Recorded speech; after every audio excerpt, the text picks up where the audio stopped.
Silo has finally started giving us a clearer explanation of what led people to go underground into the silos, where things are far more complicated than we could have imagined.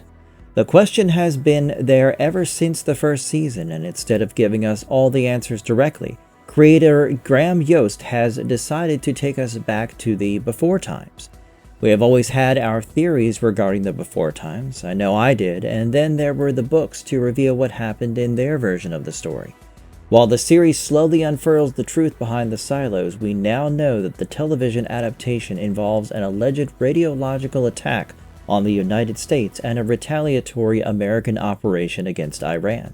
However, the show has not yet confirmed whether Iran was truly responsible for the original attack or whether these events directly caused the creation of the silos. Let's jump right in and see what actually happened between the United States and Iran, based on everything the series has told us so far, and how it might eventually lead to the silos being presented as a solution.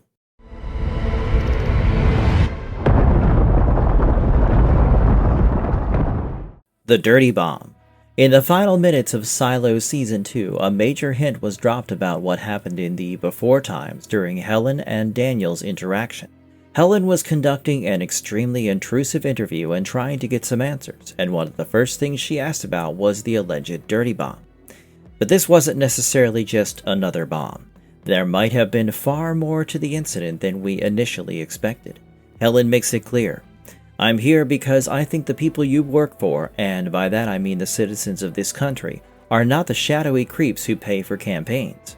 I think the people need to know if there are plans to strike back against Iran, whether or not there really was a radiological weapon attack on the US.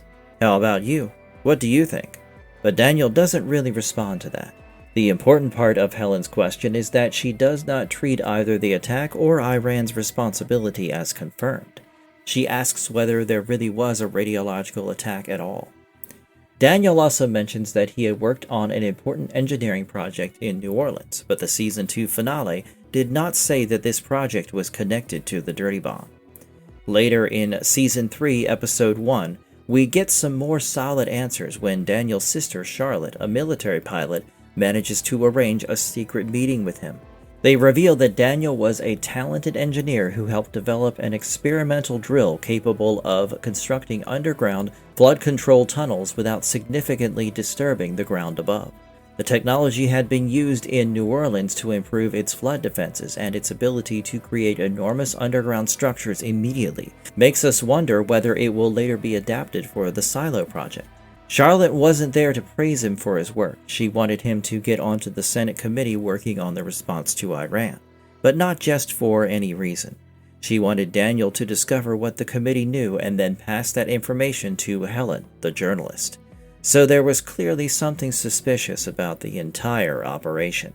Daniel goes to meet Senator Thurman, a powerful member in the rival political party who was leading the committee. Thurman acknowledges Daniel's engineering work in New Orleans, although she initially seems reluctant to bring him on board. But later that same day, it turns out Charlotte is already participating in a covert mission connected with the retaliation against Iran. The mission shown to the public was not the full story. Charlotte's squadron had secretly been sent towards a facility in the mountains. During the mission, they encountered a gigantic storm-like cloud that interfered with their weapons and aircraft systems, causing Charlotte's plane to crash. We will get back to this strange cloud later. Thurman makes sure Daniel is informed that his sister survived. A rescue team operating out of Turkmenistan recovered Charlotte, and she was eventually taken to a specialized medical facility in Fairfax. Daniel meets his sister only to discover that she has suffered a traumatic brain injury and severe memory loss. She cannot even remember who he is. And that is mostly everything we currently know about the before times. Was Charlotte exposed to the same kind of memory-suppressing technology that later became common inside the silos? That is an important question, especially because her condition directly parallels Juliet's chemically induced memory loss in the same episode. However, the series has not confirmed that Charlotte was deliberately drugged or that the two conditions have exactly the same cause. What is really important here is the mysterious cloud. Y'all seeing this cloud up ahead? The mysterious particle cloud. Nanoparticles? So far, we know that the United States believed or publicly claimed that Iran had carried out a radiological attack on American soil. We also know that the United States launched a retaliatory operation.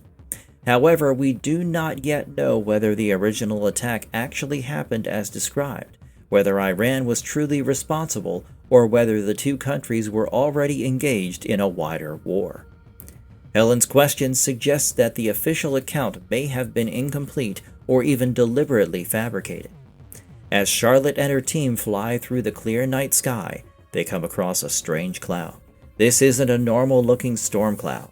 It appears to contain dark tendrils and a strange substance somewhere between a powder and a liquid. One of the pilots also questions what a cloud is doing at approximately 50,000 feet.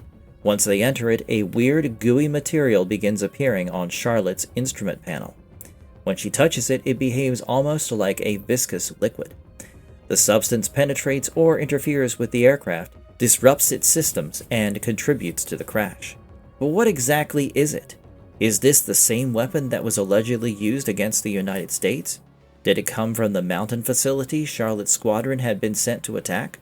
Or was the cloud a defensive system intended to prevent anyone from reaching that facility?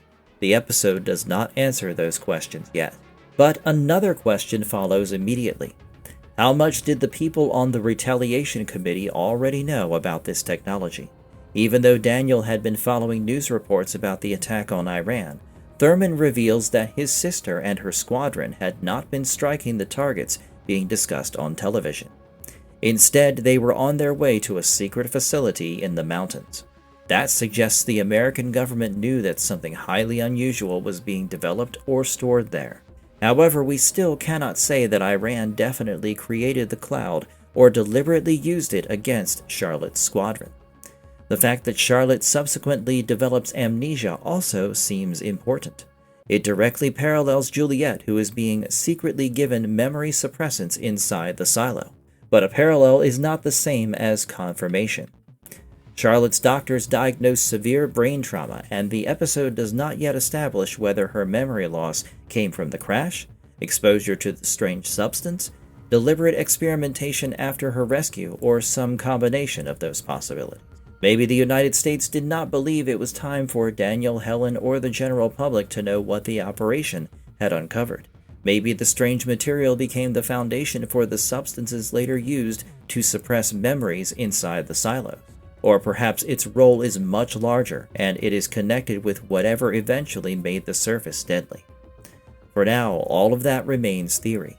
So, the United States had launched a covert operation connected with Iran, and somebody appears to have possessed a weapon or defensive technology involving a mysterious particle-like substance. That technology may eventually help trigger the underground plans, but the premiere has not yet confirmed that connection. I do wonder whether this strange material will still be present in the future, and whether it might eventually appear in or around the silos. Maybe Daniel Keene will be our path towards the answers, and Helen might be the person who attempts to expose them to the world.